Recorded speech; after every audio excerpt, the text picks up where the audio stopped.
Hello, my name is Abby, and today we'll be demonstrating the use of a long handle sponge for a client recovery from a right rotator cuff repair with concurrent carpal tunnel release.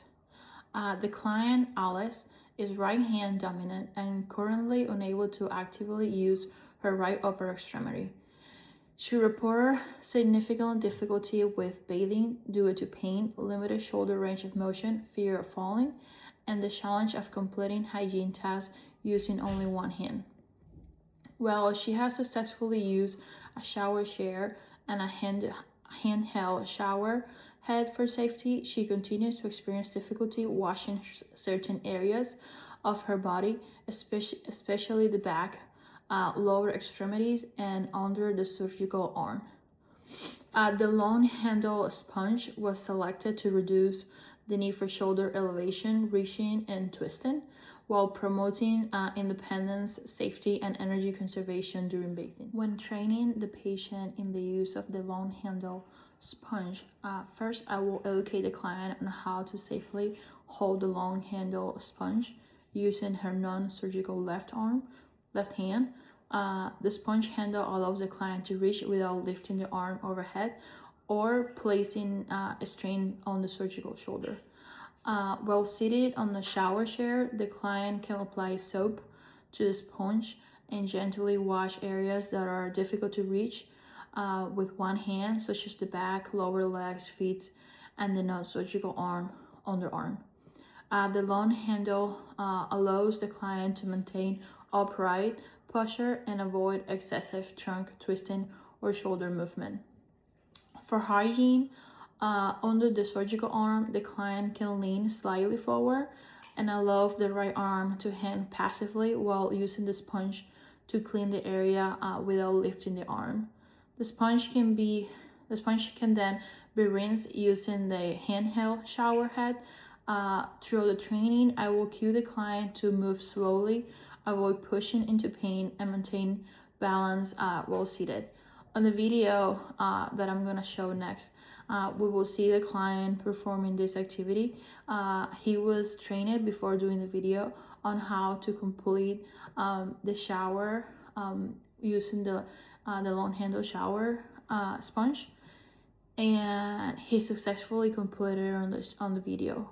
He did not wash his underarm on the right hand, on the right shoulder, because we were just training on how to use the long handle sponge, because right now she reported that she's using a small washcloth to use in small areas, so she should be okay doing that, and then the long handle sponge will be for areas that she's not able to reach.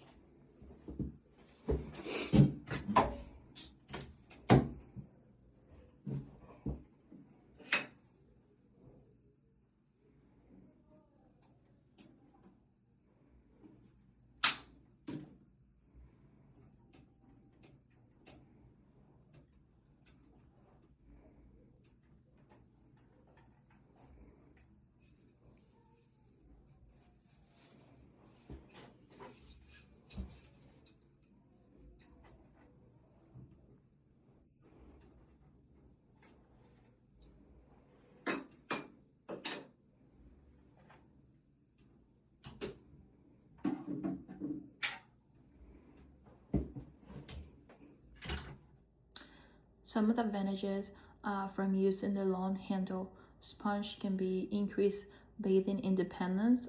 It can reduce need for reaching or overhead motion. It protects the surgical repair, improves safety and balance, support energy conservation.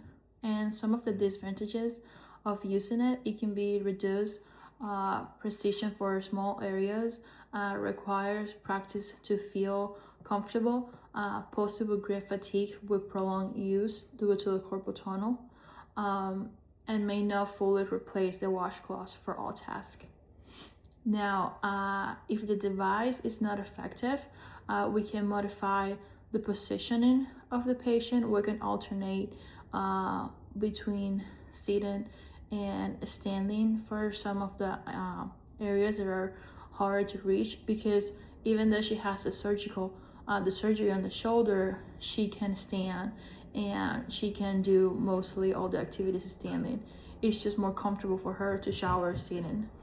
And we can do an alternative sponge. We can alternate between the sponge and the washcloth to reduce fatigue. We can recommend a sponge with a built-up or softened handle in case that she has pain on the hand due to the carpal tunnel release.